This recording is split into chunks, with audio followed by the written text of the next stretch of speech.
Well, good morning and welcome to a new video on my channel. I haven't been posting any videos in the last month or years. Well, I don't know actually. I know I uploaded a few videos of this PC12, but nothing major, and that's why I wanted to give you an update about this YouTube channel, because I have a few followers, so I thought, well, maybe I'll just give a little update about my channel. And basically, I'm pretty busy in life. I'm married, I'm a father now, I do a lot of work, and so my focus has shifted a little bit from making just aviation videos, because everyone now makes some impressive aviation videos. The camera equipment has gotten much better than it was like 10 years ago, and I just don't have the time to edit a lot of videos, and I wanted to do something unique. So my focus shifted a little bit. My private interest is the history of aviation, especially in the 1920s, 1930s in Germany after the First World War, the rise of commercial aviation. And I wanted to focus a little bit on this because it's quite an interesting time, the development of instrument flight, of night flying, of instrument landings and stuff like that. And I started a new channel. It's called Fluggeschichte, Wissen und mehr, which is now my main channel. It's in German only. I'm thinking about adding English subtitles or maybe doing an English voiceover, but I'm not sure yet.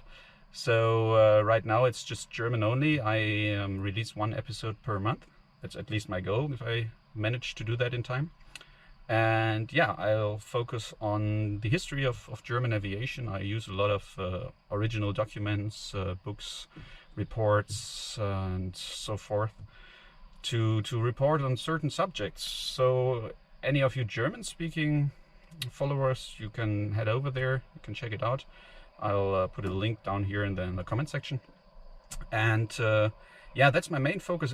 It's not that I won't post any new videos on this channel, some flying videos of the PC12 maybe, or my instructor job, but it's definitely not in my focus anymore to create much new content for this channel in a regular fashion like I used to do a few years ago. But today, for this video, since I'm already filming right now and I'm talking to you, I thought I'll take the time to introduce you to the PC12. My main job is as a flight instructor, but occasionally I do fly for a company that operates this PC12. It's a private aircraft for the firm, so it's like a corporate thing. And yeah, today I'm here in Munich, or at Oberpfaffenhofen. Yesterday was the UEFA Championship 2020 game between Germany and France. Germany lost, and I flew a few passengers here, and now I'm sitting in the airplane waiting for the passengers. Well, basically I still have a lot of time because the passengers won't arrive for the next 50 minutes. So I have plenty of time to prepare the airplane and to get everything ready for the passengers. It's already quite warm, the sun is shining down, the airplane is parked in the open, so it's quite warm. I have both doors, the cargo door and the normal exit door open, so that at least some air can flow through the cabin. And yeah, then I will fly back to Cologne in a few hours. So I'm sitting here in the PC12 cockpit. And it's a pretty nice aircraft. I'm flying it for 2 years now, and it's really quite sophisticated. It's very well thought through. It's easy to handle. It's definitely made for single pilot operations. We have 4 big screens here in the cockpit. We have everything automated as far as possible, so as long as nothing goes wrong, I don't have to worry about too much. And I just want to show you a few interesting features about the PC12. If you look at the control yoke, normally you would find your thumb trim for the elevator trim on the yoke, but this aircraft also has an aileron trim.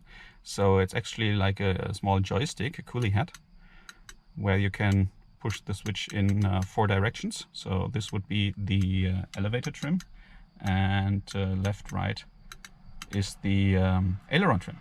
And to avoid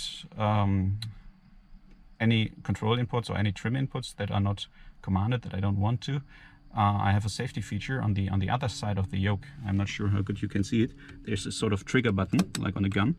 And if I pull the trigger, then I activate, or I can activate the trim with my thumb. So that's a neat little feature to be able to trim like that.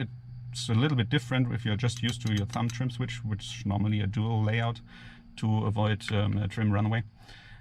Here you have the front button.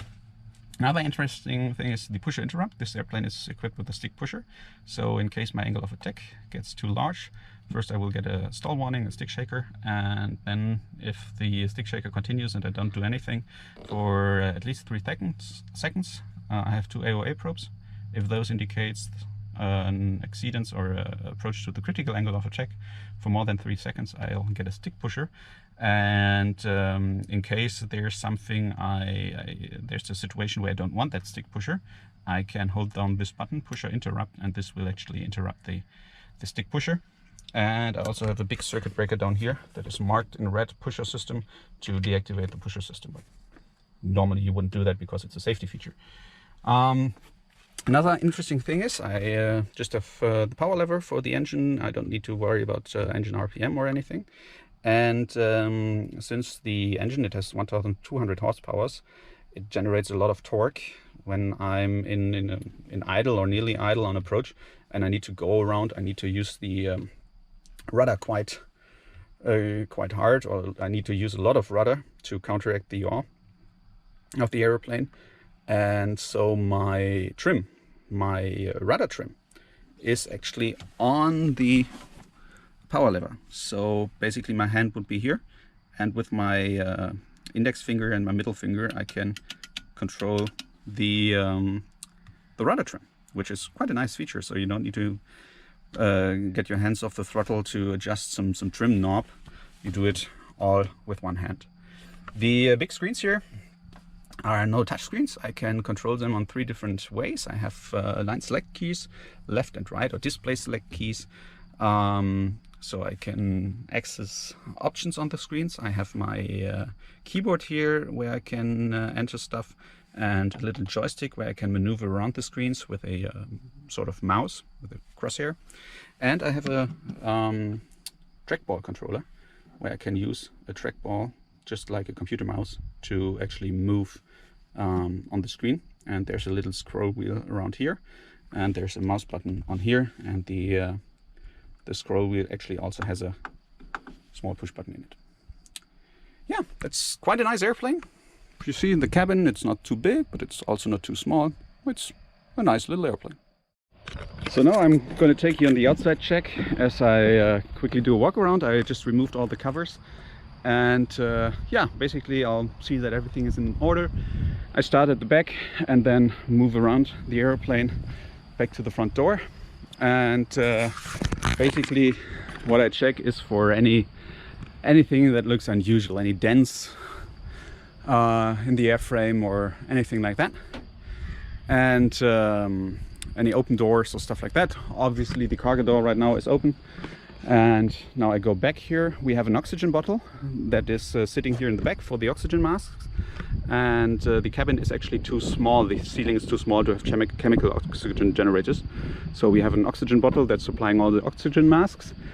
And to be sure that this bottle doesn't burst, we have an indicator here, and as long as it's indicating green, everything is good. This would be the button to lower the cargo door. Here we have our static ports, which look clean. Beneath the fuselage we have our access door for our battery compartment, and it's locked. I keep it locked. In there are our 2 batteries and the air conditioning unit, as well as a tow bar, which can also be used as a tail stand. If I have a big load in the back, I can use it so that the aircraft doesn't tip over onto its back. So, but that's closed. Another thing, especially if the aircraft is out of maintenance, to check if the external power socket is closed. And now I look up the elevator, the stabilizer, see that the indicator is in the green band, that I have retrimmed the aircraft for takeoff after the last landing. I check if everything looks okay. There's nothing loose, no loose screws or anything. That's a quite big rudder with the rudder trim up here. And yeah, general the condition looks good. There's a little bit of the paint or the foil of our registration ripping off, but nothing to worry about. Outlet looks good. The static port looks good. And now back to the wing, trailing edge of the right wing. Flaps are currently up. Now our wheel. We have our brake pin here, which shows the wear of the brakes. And if that pin is flush with the rest of the assembly, we need to replace the brake discs actually, because they wear off. Everything else around here looks good. Nothing in our gear well, and it's actually electrical operated gear. We have no hydraulics on this airplane, so you can see the electrical gear motor here, which pulls up the gear. So this is new, or it's not new anymore, but with most of the PC12s, the earlier ones, they had hydraulic landing gears, and this electrical gear is quite as reliable, or it's as reliable as the hydraulic one, which has the advantage of not let me get the thought here. It has the advantage of not having hydraulic fluid, so I can't have any leaks, and it's much more lightweight than the hydraulic system. The tire looks good. A few scratches here, but everything's okay. We have low pressure tires, so they look flat, but they are not. And here we have our ailerons around the wingtip. This is our weather radar. Weather radar looks good. No dents here in the surface. This is one of our 2 AOA probes. So the airflow comes towards the wing. It turns upwards over the wing, and normally during flight the AOA is like this. And that would be a critical AOA. 2 probes, they are heated, so they don't ice up. Our P2 tube, everything looking good. Our de-icing boots, we won't need them. Landing gear from the front, our landing lights, everything looks good. Yep. Here, behind this hatch, is the cabin outflow valve. You can see it here. So basically for the air pressure, for the air conditioning system, or the cabin pressurization system, you put pressure on the cabin and you regulate the pressure by venting excess pressure out of the aircraft, and this is done with the outflow valve. So let's close this one up.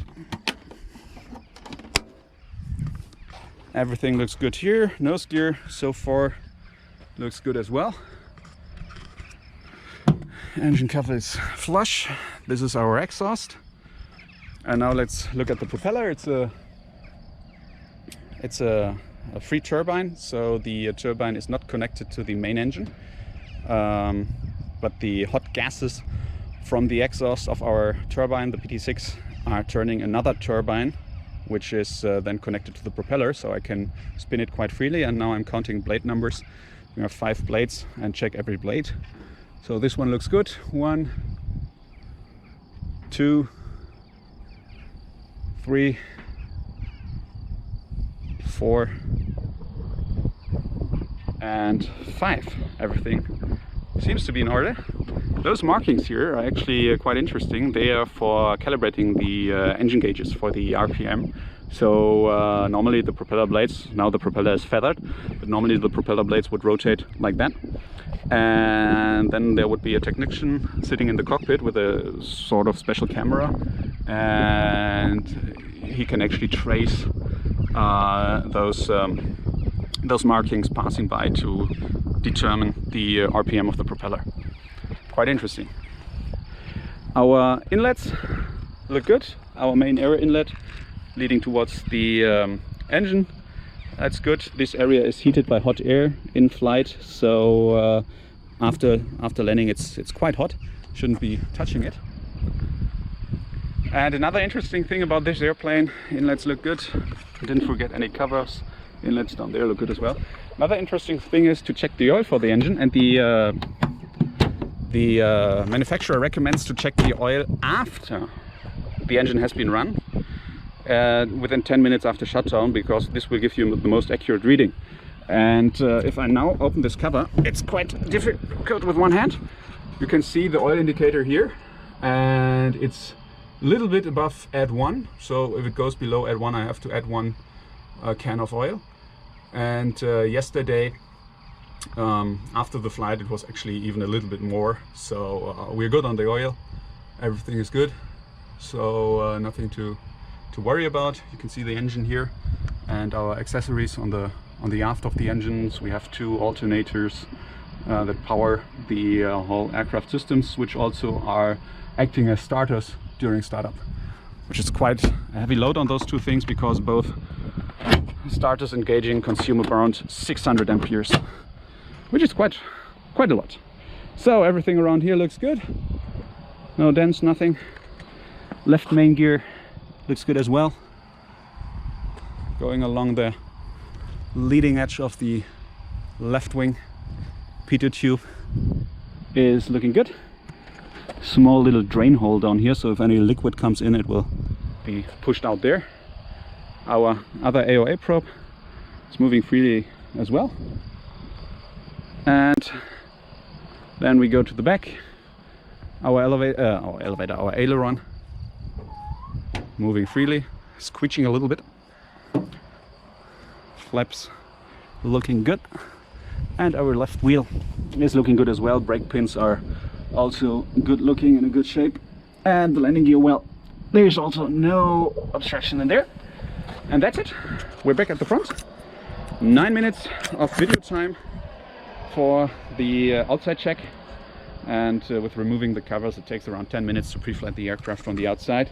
And yeah, that's basically it. So now we're more or less ready to go. What I'm now gonna do is I'm gonna program the FMS. So the routing is already in there, and I don't have to worry once the passengers arrive to do the programming, but I can rather start the aircraft up once the passengers are here. So I'm now gonna go back into the cockpit, and one thing I still need to do, and I will do it now so I don't forget it, is to set the parking brake. Parking brake is set. Show the ground staff that the parking brake is on in case we will leave the aircraft unattended. And then I will remove the chocks from the nose gear, because otherwise I will forget them, and then I have a problem because I can't get away, and we don't want to do that. So I put the chocks on the left wing, so there's no chance at all I will be rolling over them. Yeah, looked like a crack on the tire, but it's just some liquid, so everything's good there.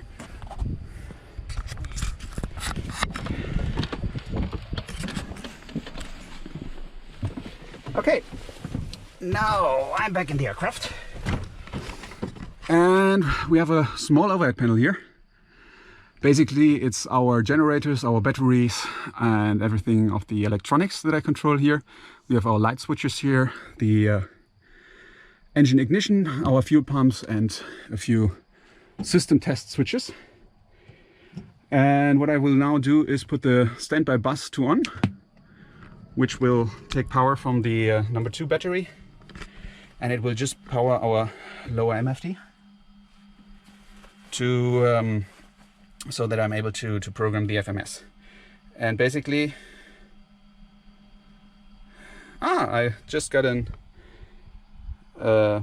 text message from the air traffic control. We have a new CTOT at 946. That's good. And now let me just check for my flight plan. So basically the FMS is powering up here. With my touch, or not my touch, my trackball, I can control the mouse around here, and I now have to wait a few seconds. So the system aligns itself. Basically it's looking for GPS signals, it's doing some internal system checks. And one thing, if I go to initialization, the time and date, okay, database, right now it's just fetching information, database mismatch, okay. And you see the database is expiring today. So from tomorrow on we need a new database, so when we're back in Cologne I will have to update the database. And now origin, normally once the aircraft gets the GPS position, it will automatically fill in my origin. Now it did it, EDMO, and destination will be Cologne. And now I will just check if there's a flight plan stored that matches the flight plan I have filed for today. I can scroll through this list of flight plans, and let's see, there are 2 flight plans, EDMO to EDDK, insert, and now I will actually check if it's the same that we need. Maisach, Ernas, Inbed, Amosa, and then Diluk, and from Diluk to Gulko. Yeah, that's the flight plan, so I don't need to do anything. I will just need to, once we actually go flying, I will just need to load the first flight plan, and that's it. I can then program the rest of the FMS. I can program our cruising speed, our flight level, and I will need to get the FMS, our fuel, which is around about 1,800 pounds. We have 6 passengers at around about 180 pounds and roughly 120 pounds of cargo in the back. And that's an interesting thing, or a good thing. We don't do any manual calculations anymore. We have an app for everything, and this app is on my iPad, so let me just open it up, which is our calculator. And now I'm looking for my pen, and I lost my pen. Stand by a second.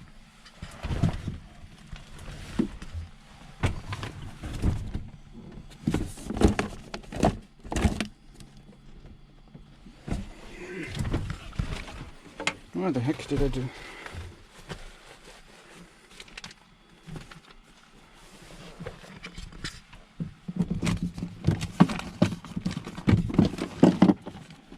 Yeah, I lost my pen. So now there's a pen. Now that's good. So basically what I will have to do, or what I will do, is to write down everything important. So basically today we're 2 guys in the cockpit, which both are at around 190 pounds. And we have 5 passengers in the back. And we have around about 1,800 pounds of fuel. So you can see here our mass and CG envelope. The square is our takeoff mass, and the triangle is our estimated landing mass, with an estimated fuel burn of around, let's say 500. And yeah, that looks good. Zero fuel weight is way below the maximum, so everything's good. And now I go to the performance section. And I say import weight and wind. Our outside temperature for takeoff will be around about 30 degrees, and we will have 2,000 feet in altitude. I disregard any wind.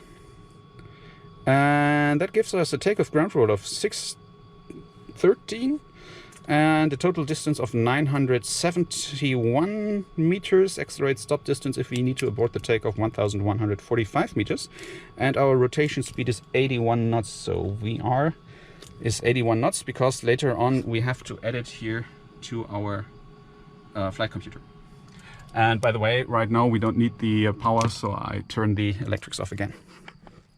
Climb performance, we will be departing at 2,000 feet and we will be climbing to flight level 240 for our flight. Climb will take us 15 minutes or 16 minutes in a distance of 50 miles. And we will be cruising at flight level 240. Outside temperature will be at around minus 16 degrees. So we will have a true airspeed of 263 knots, fuel flow roughly 400 pounds, and our cruising torque will be 27.83, so 28. Now for the landing, I just go import weight and wind. Our landing altitude is Cologne, which is nearly at sea level, so let's put 500 feet in here. and our approach speed with flaps 15 and no reverse. Well, the reverse is only important for our ground roll, but our approach speed is 96. Our VREF is 96, so yeah, 383 meters of ground roll and a total landing distance of 800 meters. That's quite good. So yeah, I got everything that I need, and so once the passengers arrive, I just need to input those values in our FMS, and we're good to go.